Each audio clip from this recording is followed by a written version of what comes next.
पाकिस्तान के army chief असीम मुनीर हाल ही में दूसरी बार अमेरिका दौरे पर गए थे। वहां से उन्होंने भारत को न्यूक्लियर हमले की धमकी दे दी। मुनीर ने कहा कि यदि इस्लामाबाद को हिंदुस्तान से कोई खतरा महसूस होता है तो वो आधी दुनिया को ले डूबेगा। पाकिस्तानी समुदाय को संबोधित करते हुए मुनीर ने कहा कि उनके देश पर खतरा आने पर वह परमाणु युद्ध भी कर सकते हैं। मुनीर के इस बयान पर विदेश मंत्रालय ने कड़ा विरोध जताया और बयान जारी कर कहा कि पाकिस्तान के आर्मी चीफ के अमेरिकी दौरे के दौरान दिए गए बयान पर हमारा ध्यान गया। परमाणु धमकी देना पाकिस्तान की पुरानी आदत है।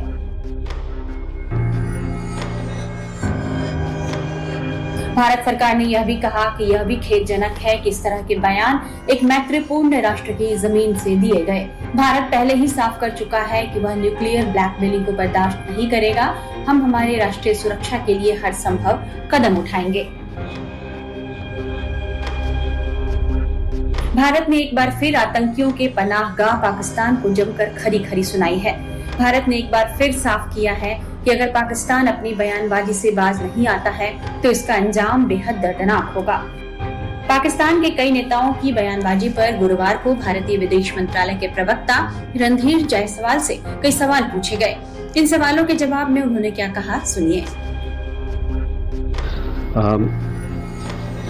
We have seen several statements as you rightly referred. Bharat के खिलाफ लगातार जारी युद्धोन्मादी पाकिस्तानी नेताओं की टिप्पणियों की रिपोर्ट देखी है। पाकिस्तान बार बार इस तरह की बयानबाजी अपनी नाकामियों को छिपाने के लिए कर रहा है। ये पाकिस्तानी नेतृत्व की एक जानी मानी कार्यप्रणाली है।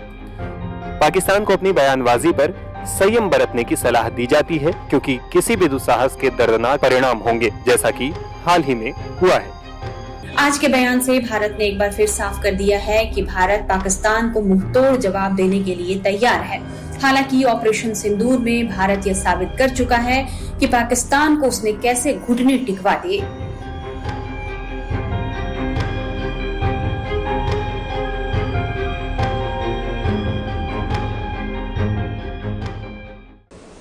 देखिए, ये जो पॉलिटिशियंस बात कर रहे हैं, ये बात कर रहे हैं, इसका मद्देनजर रखिए आप, जो कि आसिफ मुनीर फील्ड मार्शल साहब ने स्टेटमेंट बनाई थी कि हम पहले तो उन्होंने डिस्क्रिमिनेट किया था हिंदू मुस्लिम का और कहा था कि हम सिंध रिवर का पे कोई डैम नहीं बनने देंगे, बन गया था उसको उड़ा देंगे, और सारे पॉलिटिशियन ने उसके ये सेंटिमेंट्स को दोहराया था।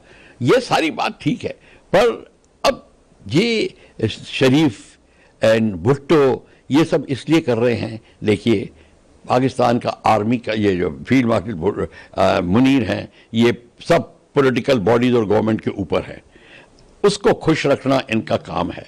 अगर उसको खुश नहीं रखा तो एक शरीफ तो पंजाबी है, मैं पंजाबी सिंध की बात इसलिए करना चाहता हूं कि ये जो दरार है पाकिस्तान में बहुत है। वो तो पंजाबी है, उनको तो 2 बार उनके भाई को निकाल दिया गया है, वो रेड कार्पेट ट्रीटमेंट से बाहर गए और रेड कार्पेट ट्रीटमेंट से अंदर आ गए। पर अगर किसी सिंधी ने ऐसा हरकत करी जो उनके खिलाफत की, तो आई एश्योर यू कि उसका अंजाम बहुत भारी होगा, जो कि भुट्टो साहब का हुआ था, जो उनकी बेटी का हुआ था। और ये बिलावल भुट्टो को ध्यान देखना चाहिए कि कोई ऐसी बात ना करे जो पंजाबी डोमिनेटेड आर्मी चीफ के खिलाफ हो, तो वो अपना तोते की तरह वो ये चीज़ें रटते रहते हैं ताकि आर्मी का चीफ जो फील्ड मार्शल साहब है खुश रहें। ये सिर्फ बात है और कोई बात नहीं है। ये देखिए, मिकाइल साहब ने बिल्कुल ठीक कहा है, आयरिश प्रेसिडेंट ने, क्योंकि भारत से ही तो बड़ा फ़ायदा उठाया है इस आयरलैंड ने, इंग्लैंड ने, सबने अपने अपने ये उनके जो धन रूपी चर्बी जो उनके बदन पे जमी है, वो सारे तो हमारे खून और पसीने से 200 साल के खून पसीने से वो लेके गए हैं। तो वो तो बात दूसरी है, पर आयरिश प्रेसिडेंट का भी सेंटिमेंट इसलिए हमारे साथ है क्योंकि उनके ऊपर भी अत्याचार हुए हैं इंग्लैंड के द्वारा आयरलैंड पे। आप जानते हैं आयरलैंड की क्या प्रॉब्लम है इंग्लैंड के साथ में।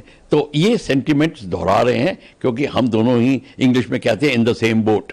तो वो दोनों को दर्द अंग्रेज़ों से मिला है और इस दर्द को वो समझते हैं और हमारी सहानुभूति कर रहे हैं। पर बात वो सही कह रहे हैं, भारतीयों के कारण ही तो उनकी सारी उनको चाहे वो कॉलोनी चला रहे थे, चाहे अब भारत ने आयरलैंड और इंग्लैंड को एक कॉलोनी बनाया हुआ है, जो भी है फायदा अब वो भारत से उठा रहे हैं, भारतीयों से फायदा उठा रहे हैं।